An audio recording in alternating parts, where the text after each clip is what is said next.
DB ni. Okay. DB masalah dia ni. Cover terbalik ni. Nampak? Kenapa suka nak buat kerja terbalik? Pelik betul lah, banyak kali dah jumpa. Memang suka duduk terbalik kot. Okey, sekarang ni saya jumpa benda yang apa? Misteri lah kat sini. Okay. Oh, sekarang tengok kat kedai ni lampu semua menyala kan. So ni DB dia, 1 DB je kedai ni. Main Swiss. Ni saya off tengok kan. Saya off, nampak still menyala lagi. Semua menyala. Oh, inilah saya kata misteri.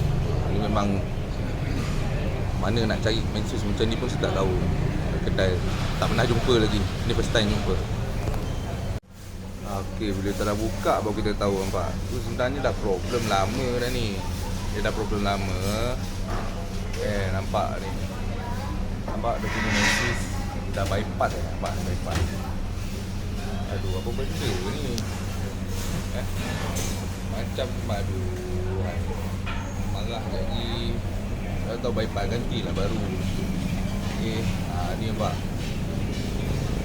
RCB dah masuk sini. Ni buat RCB ni bukannya buat kita kongsi ngasingan ni, tak tahu apa masalah dia. Check balik.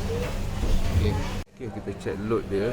Load dia sekarang 23 lah, 23M. Dalam keadaan semua on Adalah kipas tu apa tak on. So tinggi lah, boleh tahan juga. Okey, so ni kita guna plate baru kita, Hioki. So sekarang kita pakai Hioki. Kyoritsu itu rosak, kita ganti dengan Hioki. Lagi padu. Alright. Okey, so tuan, ni kita dah ganti baru. Yang lama yang ni dah rosak. Mekanisme dia dalam dah rosak. Sebab tu dia orang bypass.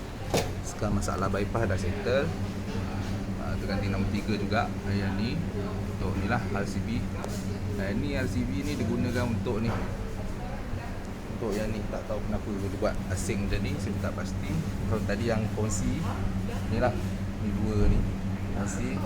Kalau ni sekarang jadi exhaust fan, ni apa benda, entah heater ke pun tak pasti. Terus pakai 16-15 lah untuk kesesuaian load dia. Okay. Dah settle, yang lain-lain semua dah ketat kan. Alhamdulillah settle. Kita dah pasang heater element yang baru. Ada tak trip lah. Tunggu air dia penuh dulu, baru kita on. Okey, alhamdulillah. So nampak tu element tu dah mula berbuih. Kalau nampak lah daripada video ni, tak nampak sangat lah. Dia dah mula memanas. Dia tengah heat dah tu. Okey, nampak tak buih-buih dekat element tu tak? Kat rod tu. Tu. InsyaAllah band ni panas lah. Alhamdulillah selesai settle untuk letak. Sebelum ni bila on dia mesti trip. On trip. Masalah dia elemen ni dah short. Okay.